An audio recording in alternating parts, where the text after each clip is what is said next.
नमस्कार दोस्तों, स्वागत है आपका एडुकेशन यूपीएससी में। और आज से हम जो है प्रारंभिक परीक्षा यूपीपीसीएस और आरओ के लिए टेस्ट सीरीज स्टार्ट कर रहे हैं।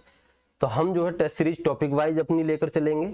हमारा जो टॉपिक वाइज जितने भी महत्वपूर्ण क्वेश्चंस और संभावित प्रश्न रहेंगे उनको देखेंगे, और कौन कौन से क्वेश्चंस नए बन सकते हैं या कहाँ से क्वेश्चंस पूछे जा सकते हैं, तो उनकी भी हम जो है चर्चा करेंगे। तो चलिए शुरुआत करते हैं। आज का जो हमारा पहला टॉपिक है पाषाण काल। इसमें हम पाषाण काल से संबंधित जितने भी महत्वपूर्ण क्वेश्चंस हैं उनको देखेंगे और कुछ नए क्वेश्चंस जो पूछे जा सकते हैं उनकी चर्चा करेंगे। ठीक है, तो पहला जो क्वेश्चन है हमारा, उत्खनित प्रमाणों के अनुसार पशुपालन का प्रारंभ हुआ था निचले पूर्व पाषाण काल में, मध्य पूर्व पाषाण काल में, ऊपरी एवं पाषाण काल में, या फिर मध्य पाषाण काल में। तो पशुपालन का प्रारंभिक साक्ष्य हमें देखने को मिलता है मध्य पाषाण काल में। ठीक है, पशुपालन का प्रारंभिक साक्ष्य हमें मध्य पाषाण काल में देखने को मिलता है। मध्य पाषाण कालीन दो स्थल हैं, एक तो आदमगढ़ मध्य प्रदेश में, दूसरा है बागौर, ये राजस्थान में है। तो ये दो स्थल हैं जहां से हमें पशुपालन के प्रारंभिक साक्ष्य देखने को मिलते हैं। ठीक है, इसके अलावा और मध्य पाषाण काल में हमें क्या देखने को मिल सकता है। ठीक है, ये तो हमारे क्वेश्चंस का आंसर हो गया कि मध्य पाषाण काल में पशुपालन का प्रारंभिक साक्ष्य हमें देखने को मिलता है। ऑप्शन इसका डी सही हो जाएगा। अब देखते हैं कि कौन से क्वेश्चंस या किस तरीके के डायमेंशंस इस क्वेश्चन के अलावा और हो सकते हैं। तो सबसे पहली बात ये कि मध्य पाषाण काल में पशुपालन के साक्ष्य मिले हैं, साथ ही हमें आग के प्रयोग के प्रारंभिक साक्ष्य मध्य पाषाण काल में ही देखने को मिलते हैं। इसके साथ ही मनुष्य ने जिस पशु को पालतू बनाया था, कुत्ते को पालतू बनाया था। इसके अलावा और पूछ सकता है आपसे कि मध्य पाषाण काल में देखिए बागौर जो स्थल है, यहां से तांबे के 3 बाड़ाग्र मिले हैं, 3 बाड़ाग्र मिले हैं जिन्हें हम कहते हैं तीर के नोक मिले हैं। इसके अलावा मध्य पाषाण काल का जो मनुष्य था, इसे अभी कृषि का ज्ञान नहीं था। कृषि का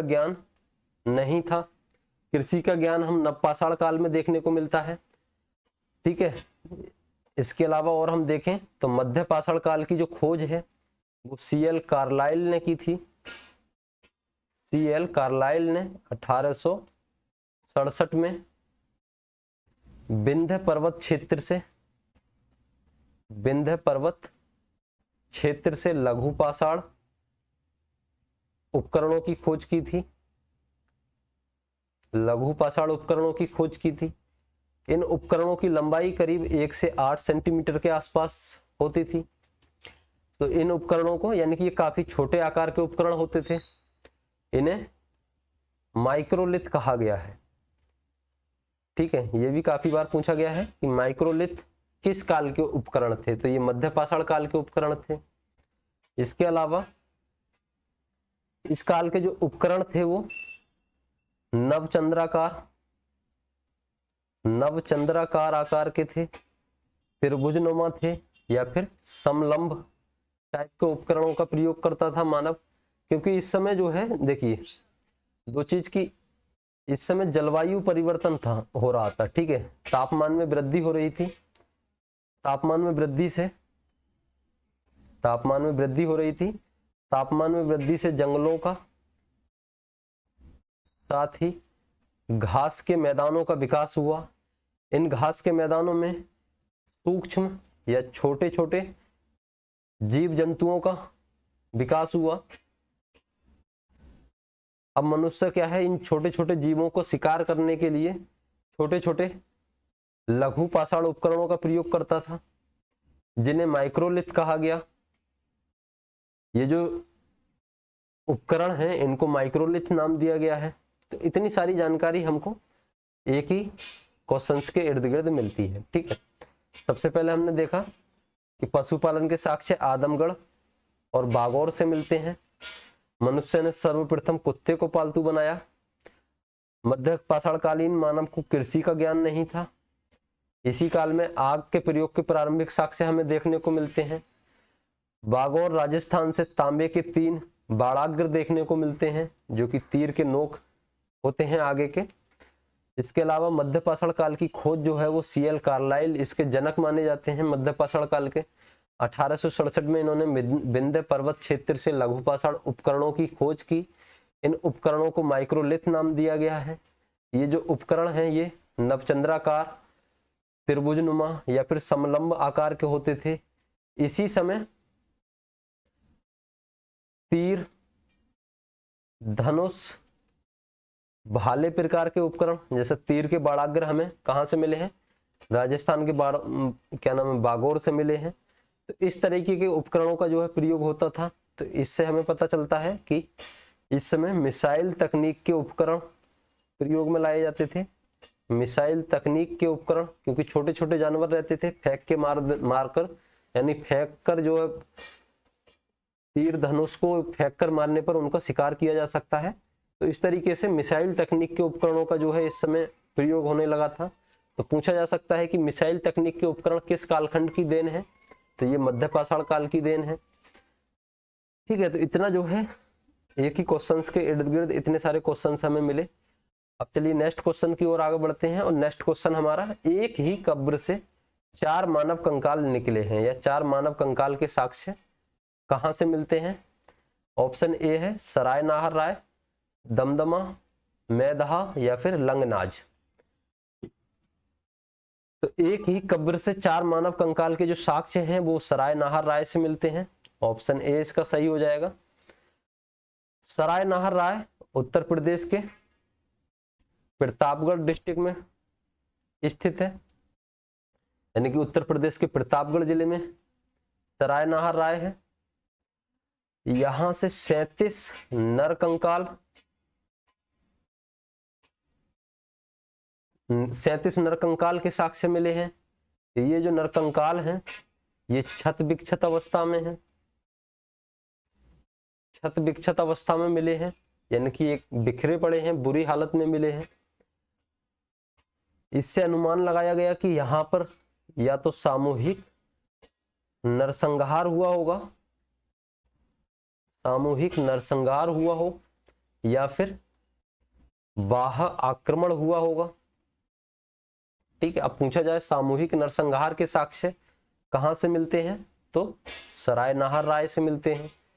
बाह्य आक्रमण के साक्ष्य कहां से मिलते हैं? वो भी सराय नाहर राय से मिलते हैं। छत विक्षत अवस्था में जो कंकाल मिले हैं वो सराय नाहर राय से ही मिले हैं। ये जो नरकंकाल हैं इसमें से एक कब्र में 4 मानव सब एक साथ दफनाए गए हैं। 4 मानव सब एक साथ दफनाए गए हैं, यानी कि एक ही कब्र से 4 मानव शवों के साक्ष्य हमें देखने को मिलते हैं। अब यदि पूछा जाए कि एक ही कब्र से 3 मानव शव के जो साक्ष्य हैं वो हमें दमदमा से मिले हैं, ठीक है, तब इसका आंसर बी हो जाता। लेकिन पूछा है 4 मानव शव एक साथ एक ही कब्र में मिले हैं, तो ये इसका आंसर सराय नाहर राय होगा। ये जो कब्र है ये आवास के अंदर निर्मित थी, आवास के अंदर स्थित है। इस कब्र का आकार की यदि बात करें तो ये अंडाकार आकार की कब्र होती थी। इसमें एक लाइन में बराबर बराबर से 4 शवों को दफनाया गया है। इसके अलावा सराय नाहर राय से हमें स्तंभ गर्त के साक्ष्य मिलते हैं। स्तंभ गर्त यानी कि खंभों के सहारे झोपड़ी नुमा साक्ष्य, स्तंभ गर्त के साक्ष्य हमें देखने को मिलते हैं। इसके अलावा सराय नाहर राय से 8 गर्त चूल्हों के साक्ष्य मिले हैं। गर्त चूल्हों के साक्ष्य हमें सराय नाहर राय से देखने को मिलते हैं। इससे पता चलता है कि यहाँ पर सामूहिक निवास यहाँ के लोग करते थे या सामूहिक जीवन जीते थे। गर्त चूल्हों से पता चलता है कि यहाँ के लोग आग का दैनिक प्रयोग यानी कि दैनिक जीवन में उपयोग करते थे। इसके अलावा सराय नाहर राय से हड्डी के उपकरण हड्डी के उपकरण एवं आभूषण भी हमें देखने को मिले हैं। तो इतनी सारी चीजें हमें जो है सराय नाहर राय से देखने को मिलती हैं। ठीक है, अब आपसे पूछा जाए कि सामूहिक नरसंहार कहाँ से हुआ है, तो सराय नाहर राय से। बाह्य आक्रमण के साक्ष्य मिलते हैं सराय नाहर राय से। एक ही कब्र में 4 मानव शव एक साथ मिले हैं सराय नाहर राय से। आवास के अंदर स्थित होती थी ये कब्र, अंडाकार आकार की रहती थी। स्तंभ गर्त के साक्ष्य मिले हैं। 8 गर्त चूल्हों के साक्ष्य मिलते हैं। सामूहिक जीवन के साक्ष्य हमको यहीं से देखने को मिलते हैं। साथ ही हड्डी के उपकरण एवं आभूषणों के जो है साक्ष्य देखने को मिलते हैं। ठीक है, तो इतनी सारी चीजें हमें एक ही क्वेश्चन से कवर करने को देखने को मिलती हैं। अब यदि आपका क्वेश्चन इसके बारे में पूछा जाएगा तो मुझे लगता है कि क्वेश्चन गलत तो नहीं हो पाएगा।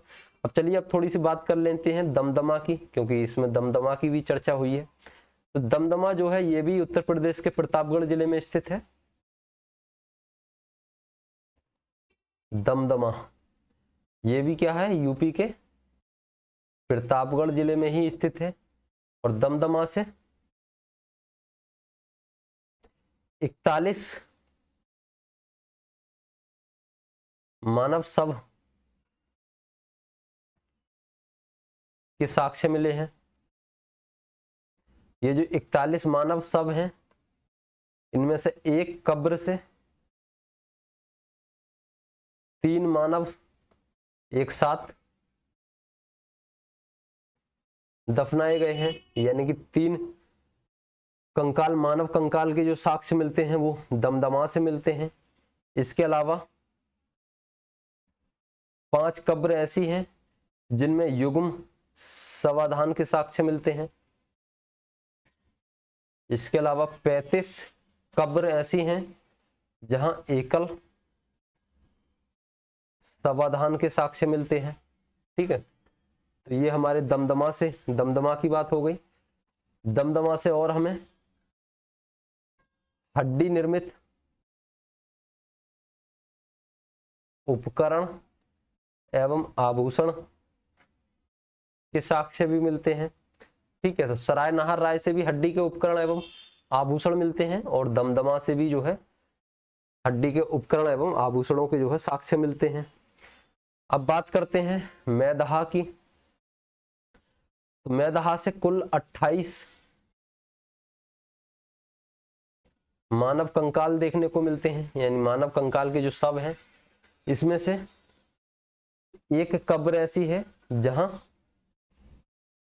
युग्म समाधान देखने को मिलता है। इसमें एक स्त्री और एक पुरुष के साक्ष्य देखने को मिलते हैं। इसके अलावा मैदहा की जो महत्वपूर्ण घटना है कि यहाँ पर बड़ी मात्रा में हड्डी निर्मित उपकरण और आभूषणों के साक्ष्य मिलते हैं।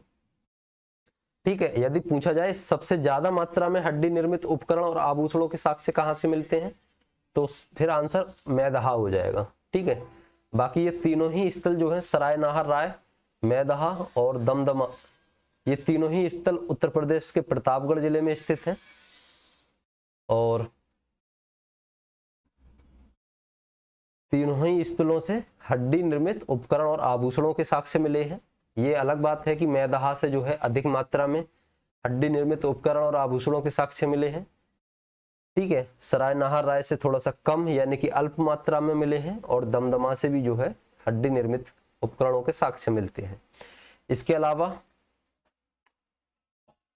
यदि पूछा जाए सबसे मध्यपाषाण कालीन के सबसे प्राचीनतम स्थल, तो सराय नाहर राय और मैदहा होंगे, यानी कि मध्य पाषाण कालीन प्राचीनतम स्थलों की यदि बात की जाए, प्राचीनतम स्थल तो वो होगा सबसे एक सराय नाहर राय और दूसरा मैदहा। ये 2 स्थल ऐसे हैं जो कि मध्य पाषाण कालीन के सबसे प्राचीनतम स्थल हैं। ठीक है, तो इसको भी, इस पॉइंट को भी आप नोट कीजिएगा। इसके अलावा अब हम बात कर लेते हैं लंगनाज की। लंगनाज ये जो गुजरात में स्थित है और लंगनाज से हमें गर्त चूलों के साक्ष्य मिलते हैं। लंगनाच से गर्त चूल्हों के साक्ष्य मिलते हैं, साथ ही हमें सूक्ष्म लघु उपकरणों के साक्ष्य लंगनाच से हमें देखने को मिलते हैं। इसके अलावा जो सबसे महत्वपूर्ण बात है कि ये पहला ऐसा स्थल है जहां से हमें मध्य पाषाण कालीन सांस्कृतिक विकास के क्रम का पता चलता है। सांस्कृतिक विकास के क्रम का पता चलता है। ठीक है, तो ये भी पॉइंट आप नोट कीजिएगा। तो हमने चारों ही स्थलों के बारे में एक एक करके जानकारी ले ली। अब यदि हमारे एग्जाम में सराय नाहर राय से कोई क्वेश्चन पूछा जाए तो हम उसको करने में सक्षम हैं। दमदमा के बारे में यदि कोई क्वेश्चन पूछा जाए तो उसको करने में भी हम सक्षम हैं। मैदहा से यदि कोई क्वेश्चन पूछा जाता है या फिर लंगनाच से, ये चारों ही स्थल मध्य पाषाण कालीन स्थल हैं। ठीक है, इनमें से 3 उत्तर प्रदेश के प्रतापगढ़ क्षेत्र में स्थित हैं और एक जो है गुजरात में स्थित है। ठीक है, अब आगे चलिए नेक्स्ट क्वेश्चन देखते हैं। नेक्स्ट जो हमारा क्वेश्चन है, खाद्यान्नों की कृषि सर्वप्रथम प्रारंभ हुई थी। तो कृषि का जो साक्ष्य हैं वो हमें सबसे पहले नवपाषाण काल में देखने को मिलते हैं। कृषि के प्रारंभिक साक्ष्य हमें नवपाषाण काल में देखने को मिलते हैं। नवपाषाण काल में भी कहां से, तो सबसे पहले देखिए, पहले क्या था, मेहरगढ़ एक स्थल है, मेहरगढ़ जो कि बलूचिस्तान पाकिस्तान में स्थित है। यहां से हमें 7000 ईसा पूर्व यानी कि 7000 BC के गेहूं के साक्ष्य मिले हैं। तब माना जाता था कि कृषि के प्राचीनतम साक्ष्य जो है मेहरगढ़ से प्राप्त हुए हैं, लेकिन अब नई खोज के आधार पर एक स्थल है लहुरा देव। लहुरा देव ये उत्तर प्रदेश के संत कबीरनगर जिले में स्थित है। संत कबीरनगर डिस्ट्रिक्ट में लहुरा देव है। यहां से लगभग 9000 BC के आसपास के चावल के हमको साक्ष्य देखने को मिले हैं। जो नई खोज है, नई खोज के आधार पर अब प्राचीनतम कृषि के जो साक्ष्य हैं वो हमको लहुरा देव से मिलते हैं। तो अब यदि पूछा जाए प्राचीनतम कृषि के जो साक्ष्य हैं वो कहां से मिलते हैं, तो ऑप्शन में लहुरा देव होगा, तो लहुरा देव इसका आंसर रहेगा। यदि लहुरा देव नहीं रहता है ऑप्शन में, तब आप इसका आंसर क्या लगाइएगा, मेहरगढ़। ठीक है, कृषि के प्राचीनतम साक्ष्य मेहरगढ़ से फिर देखने को मिलेंगे। मेहरगढ़ से हमें गेहूं जौ के साक्ष्य देखने को मिलते हैं। इसके अलावा नवपाषाण काल की और क्या देन है, तो कृषि का प्रारंभ हुआ, साथ ही पशुपालन अब विकसित अवस्था में हमको देखने को मिलता है। नवपाषाण काल में पशुपालन के जो विकसित रूप है वो हमें देखने को मिलता है। इसके अलावा नवपाषाण काल में पहिए का आविष्कार हमको देखने को मिलता है। ये महत्वपूर्ण खोज थी नवपाषाण काल की, पहिए का आविष्कार। इससे क्या है, मनुष्य आसानी से एक स्थान से दूसरे स्थान पर जा सकता था, आ सकता था। ठीक है, इसके अलावा और हम नवपाषाण काल की देन क्या है, तो कृषि, देखिए जब मनुष्य कृषि करता है तो कृषि के लिए पानी की आवश्यकता होती है। उसके लिए फसल की कटाई, गुड़ाई, निराई, इस तरीके के जो साधन हैं या इस तरीके की सुविधाओं के लिए मनुष्य को वहां प्रॉपर कुछ समय के लिए रहना पड़ता है, जब तक कि फसल की कटाई ना हो जाए। तो स्थायी जीवन यानी कि जब मेहरगढ़ से हमें प्राचीनतम कृषि के साक्ष्य मिले थे, तो इससे पता चलता है कि स्थायी जीवन के साक्ष्य हैं, यानी कि प्रारंभिक स्थायी जीवन के जो साक्ष्य हैं वो भी हमें मेहरगढ़ से ही देखने को मिलते हैं। क्योंकि कृषि यदि आदमी मनुष्य ने की है तो उसके लिए फिर वहां पर कुछ समय के लिए रहेगा, तो उससे पता चलता है कि स्थायी जीवन के जो प्रारंभिक साक्ष्य हैं वो मेहरगढ़ से ही मिलते हैं। जब यहाँ पर रहा तो यहाँ पर उसने अपने निवास के लिए या अपने आवास के लिए घरों का विकास किया, घरों का विकास हुआ, साथ ही साथ गांवों का विकास हुआ। तो प्राचीनतम गांवों का विकास हमको देखने को मिलता है। प्राचीनतम गांवों के विकास के जो साक्ष्य हैं वो मेहरगढ़ से ही प्राप्त होते हैं। यानी कि प्राचीनतम बस्ती के यदि साक्ष्य या प्राचीनतम घरों के साक्ष्य यदि पूछा जाए तो मेहरगढ़ से ही प्राप्त होते हैं। इसके अलावा कृषि जब करेगा मनुष्य तो कृषि से जो उत्पादन होगा उस उत्पादन के रख रखाव के लिए मृदभांडों की जरूरत होगी। तो मृदभांड कला का विकास हमको नवपाषाण काल में देखने को मिलता है। इसी समय नवपाषाण काल में चकमक उद्योगों का विकास हमको देखने को मिलता है। ठीक है, तो इतनी सारी चीजें हमें नवपाषाण काल में देखने को मिलती हैं, यानी कि कृषि, मनुष्य अब जो है कृषि करने लगा। कृषि के प्रारंभिक साक्ष्य देखने को मिले हैं। लहुरा देव, लहुरा देव ऑप्शन में नहीं रहता है तो फिर मेहरगढ़। ठीक है, मेहरगढ़ से गेहूं के प्रारंभिक साक्ष्य मिले हैं और लहुरा देव से चावल के प्रारंभिक साक्ष्य मिले हैं। ठीक है, तो ये भी आप ध्यान रखिएगा। इस लहुरा देव की खोज से पहले यदि बात की जाए तो चावल के जो प्रारंभिक साक्ष्य हैं वो कोल्डी हवा से देखने को मिलते हैं। कोल्डी हवा ये उत्तर प्रदेश के प्रयागराज वाले क्षेत्र में स्थित है, बेलन घाटी में। तो लहुरा देव की खोज से पहले यदि पूछा जाए चावल के साक्ष्य, प्रारंभिक साक्ष्य कहाँ से मिले थे, तो कोल्डी हवा से मिले थे। लेकिन अब क्या है, लहुरा देव से चावल के साक्ष्य मिले हैं। ठीक है, इसके अलावा कोल्डी हवा से मिट्टी के बर्तन आदि के साक्ष्य हमको देखने को मिलते हैं। तो इतनी सारी चीजें हमको एक साथ एक ही क्वेश्चन में हमने कवर की। तो चलिए अब देखते हैं नेक्स्ट क्वेश्चन की ओर। नेक्स्ट जो हमारा क्वेश्चन है, भारतीय उपमहाद्वीप में कृषि के प्राचीनतम साक्ष्य प्राप्त हुए हैं। देखिए वही क्वेश्चन आ गया जिसकी हम अभी चर्चा कर रहे थे। तो कृषि के प्राचीनतम साक्ष्य कोल्डी हवा, लहुरा देव, मेहरगढ़ और टोकवा।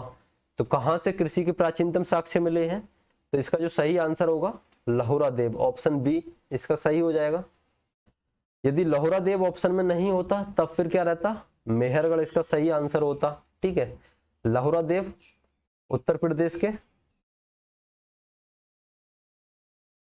संत कबीर नगर जिले में स्थित है। ठीक है, सबसे पहले मानव ने कौन सी फसल उगाई थी, तो मानव ने सर्वप्रथम जौ का प्रयोग किया, साथ ही गेहूं का प्रयोग किया। ठीक है, मानव द्वारा उगाई गई सबसे पहली फसल जौ या फिर गेहूं है। यदि यही आपसे पूछा जाए कि दक्षिण भारत की जो सबसे पहली फसल है, दक्षिण भारत की पहली फसल, तो पहली फसल रागी या फिर जिसे हम मिलेट कहते हैं, दक्षिण भारत में उगाई जाने वाली पहली फसल रागी है। ठीक है, तो ये भी आप ध्यान रखेंगे साथ ही साथ, यानी कि दक्षिण भारत में जो पहली फसल उगाई गई थी रागी, जिसे मिलेट भी कहते हैं। इसके अलावा कृषि के जो प्रारंभिक साक्ष्य मेहरगढ़ से भी प्राप्त होते हैं। मेहरगढ़ से गेहूं और जौ के साक्ष्य मिले हैं, तो ये हम पहले ही देख चुके हैं, तो इसके बारे में अब ज्यादा चर्चा नहीं करेंगे। चलिए अब नेक्स्ट क्वेश्चन की ओर आगे बढ़ते हैं। नेक्स्ट हमारा क्वेश्चन है, भारत में मानव का सर्वप्रथम साक्ष्य कहाँ मिलता है, नीलगिरी पहाड़ियां, शिवालिक पहाड़ियां, नल्लमलाई पहाड़ियां या फिर नर्मदा घाटी। तो मानव का जो सर्वप्रथम साक्ष्य है ये मिलता है नर्मदा घाटी से। नर्मदा घाटी से मनुष्य की खोपड़ी के जीवाश्म मिले हैं, जो कि इसकी खोज अरुण सोनकिया के द्वारा की गई थी। अरुण सोनकिया के द्वारा की गई थी। तो नर्मदा घाटी से जो मानव के सर्वप्रथम साक्ष्य मिले हैं, ठीक है, ये नर्मदा घाटी मध्य प्रदेश में स्थित है। तो पूछा जाए मानव के सर्वप्रथम साक्ष्य कहां से मिले हैं, नर्मदा घाटी से, नर्मदा के हथनौरा नामक स्थान से। ठीक है, चलिए अब नेक्स्ट क्वेश्चन और देखते हैं। नेक्स्ट है, उस स्थल का नाम बताइए जहां से प्राचीनतम स्थायी जीवन के प्रमाण मिले हैं। इस क्वेश्चन की हम चर्चा कर ही चुके हैं। देखिए धौलावीरा, किले गुल मोहम्मद, कालीबंगा या फिर मेहरगढ़। तो प्राचीनतम स्थायी जीवन के साक्ष्य कहाँ से मिले हैं, तो मेहरगढ़ से मिलते हैं, क्योंकि यहीं से कृषि के प्राचीनतम साक्ष्य मिले थे। कृषि के साक्ष्य मिलेंगे तो यहाँ पर मनुष्य अब जो है स्थायी रूप से रहने लगा, तो स्थायी जीवन के साक्ष्य मिले। स्थायी जीवन के साक्ष्यों के अतिरिक्त यहाँ से प्राचीन गांव के या फिर प्राचीन घरों के साक्ष्य मिलते हैं। ठीक है, तो इतनी सारी जानकारी हमको देखने को मिलती है। चलिए अब नेक्स्ट क्वेश्चन की ओर आगे बढ़ते हैं। नेक्स्ट जो हमारा क्वेश्चन है, निम्न में से किस पुरास्थल से पाषाण संस्कृति से लेकर हड़प्पा सभ्यता तक के सांस्कृतिक अवशेष प्राप्त हुए हैं? आमरी, कोटदीजी, मेहरगढ़ या फिर कालीबंगा। देखिए पाषाण संस्कृति से लेकर हड़प्पा सभ्यता तक के जो सांस्कृतिक अवशेष हैं ये हमें मेहरगढ़ से ही प्राप्त होते हैं, क्योंकि प्राचीनतम कृषि के साक्ष्य, प्राचीनतम जीवन के साक्ष्य यानी कि प्राचीनतम स्थायी जीवन के साक्ष्य हमको नवपाषाण काल से देखने को मिलते हैं यहाँ पर। इसके साथ ही इसमें हड़प्पा सभ्यता तक के सांस्कृतिक अवशेष हमको क्रमबद्ध तरीके से देखने को मिलते हैं। ठीक है, तो इसका जो सही आंसर होगा वो मेहरगढ़ होगा। इसके अलावा आप देखते हैं नेक्स्ट क्वेश्चन, कौन सा स्थल प्रागैतिहासिक चित्रकला के लिए प्रसिद्ध है? अजंता, भीमबेटका, बाग या फिर अमरावती। तो प्रागैतिहासिक चित्रकला के लिए प्रसिद्ध है, इसका जो सही आंसर होगा ऑप्शन बी भीमबेटका। भीमबेटका इसका सही आंसर हो जाएगा। देखिए भीमबेटका मध्य प्रदेश के रायसेन जिले में स्थित है। यहां से प्रागैतिहासिक चित्रकला के सर्वश्रेष्ठ उदाहरण देखने को मिलते हैं। अच्छा, भीमबेटका की खोज किसने की थी? तो भीमबेटका की खोज 1957 में B.S. बाकड़कर, काफी इंपोर्टेंट नाम है, विष्णु श्रीधर बाकड़कर के द्वारा की गई थी। भीमबेटका की जो गुफा चित्रकला यानी कि प्रागैतिहासिक जो चित्रकला है, इसमें आपको हिरण, भालू, सुअर, गेंडा इस तरीके के चित्र आपको देखने को मिलेंगे। इन चित्रों को या इन गुफा चित्रों को या शैल चित्रों को यूनेस्को की विश्व धरोहर सूची में शामिल किया गया है। यूनेस्को ने विश्व धरोहर स्थल के रूप में शामिल कर लिया है। कब किया था? तो ये आप लोग बताएंगे कमेंट बॉक्स में। ठीक है, देखिए कमेंट बॉक्स में बताने से आपको ये फायदा होगा कि एक तो आप कमेंट में यदि कोई चीज लिखते हैं तो वो आपके दिमाग में कुछ सेकंड के लिए बैठी रहती है। ठीक है, दूसरी बात ये कि जब आप किसी चीज को लिखते हैं बार बार, अगर कहीं आप चीज को लिख रहे हैं तो वो आपके दिमाग में बैठ जाती है, उसको आपको आगे से भूलने के चांसेस जो है कम रहते हैं। ठीक है, तो आप लोग बताइएगा कमेंट बॉक्स में कि भीमबेटका को यूनेस्को ने विश्व धरोहर स्थलों की सूची में कब शामिल किया था। इसके साथ ही आप लोग बताइएगा कि वीडियो कैसी लग रही है। यदि वीडियो अच्छी लगती है, वीडियो में क्या कमी है, क्या कुछ और ऐड करना चाहिए, वो भी आप जो है हमें बता सकते हैं। इसके अलावा चलिए नेक्स्ट क्वेश्चन देखते हैं। राख का टीला निम्नलिखित किस नवपाषाणिक स्थल से संबंधित है? बुधिहाल, संगनकल्लू, कोल्डी हवा, ब्रह्मगिरी। तो राख के टीले के जो साक्ष्य हमें मिलते हैं नवपाषाण काल में, नवपाषाण काल में राख के टीले के साक्ष्य देखने को मिलते हैं। तो इसका जो सही आंसर होगा संगनकल्लू, ये कर्नाटक में स्थित है। ठीक है, देखिए राख के जो टीले के साक्ष्य हैं ये दक्षिण भारत में देखने को मिलते हैं। दक्षिण भारत में कौन कौन से स्थान से जो है देखने को मिलते हैं? तो सबसे पहला हो गया संगनकल्लू, कर्नाटक में स्थित है। दूसरा है उतनूर, यहां से भी आपको राख के टीले के साक्ष्य मिलेंगे, ये आंध्र प्रदेश में स्थित है। इसके अलावा आप देखिएगा कुपगल से भी आपको साक्ष्य देखने को मिलेंगे राख के टीले के, और कोडेक्कल से भी आपको राख के टीले के साक्ष्य देखने को मिलते हैं। तो ये 4 स्थल हैं जहां से हमको राख के टीले के साक्ष्य देखने को मिलते हैं। चलिए नेक्स्ट क्वेश्चन देखते हैं। नेक्स्ट क्वेश्चन है, निम्नलिखित में से किस स्थल से मानव कंकाल के साथ कुत्ते का कंकाल भी सावधान से प्राप्त हुआ है? ब्रह्मगिरी, बुर्जहोम, चिरांद या फिर मास्की। तो मानव के साथ कुत्ते का कंकाल जो है वो हमें प्राप्त होता है बुर्जहोम से। बुर्जहोम जम्मू एंड कश्मीर में स्थित एक नवपाषाणिक स्थल है। ठीक है, यहां से आपको कुत्ते के साथ मानव के साथ कुत्ते का भी जो है कंकाल देखने को मिला है। इसके साथ ही यहां सबसे पहले गर्तावास के साक्ष्य देखने को मिलते हैं, यानी गर्तावास के प्रारंभिक साक्ष्य देखने को मिलते हैं कहां से? बुर्जहोम से। जम्मू कश्मीर में एक और स्थल है गुफ कराल। गुफ कराल ये भी जम्मू कश्मीर में स्थित है। इसका जो अर्थ होता है कुम्हार की गुफा। गुफ कराल से भी जो है गर्तावास के साक्ष्य मिलते हैं, यानी कि जमीन के अंदर, यानी गड्ढा खोदकर आवास के जो साक्ष्य हैं, यानी कि मनुष्य, यहाँ का जो मनुष्य था वो गड्ढा खोद कर उसके नीचे रहता था, जिससे कि वातावरण में नमी या तापमान में जो है तापमान मेंटेन रहे, क्योंकि इस समय जम्मू कश्मीर में काफी ठंडक का मौसम था। इसके अलावा चिरांद ये बिहार में मध्यपाषाणकालीन स्थल है। ब्रह्मगिरी ये नवपाषाणकालीन स्थल है, कर्नाटक में स्थित है। बाकी मास्की ये भी जो है कर्नाटक में स्थित है। ठीक है, इसके अलावा चलिए आज इतना ही क्वेश्चंस रहने देते हैं, और आप लोग बताइए कमेंट बॉक्स में कि आज के क्वेश्चंस को हम लोग किस तरीके से डील कर पाए, कुछ समझ आया आप लोगों को, क्या कुछ चेंज करना चाहिए या फिर वीडियो में क्या कुछ कमी है, आप लोग बताइए, क्योंकि आप ही लोग हैं जो आप इवेलुएट करेंगे चीज़ों को, क्योंकि आप लोग नहीं बताइएगा तो मुझे पता भी नहीं चलेगा कि मैं कहाँ गलती कर रहा हूँ, क्या क्या चीज़ें मुझे और इसमें ऐड करनी है।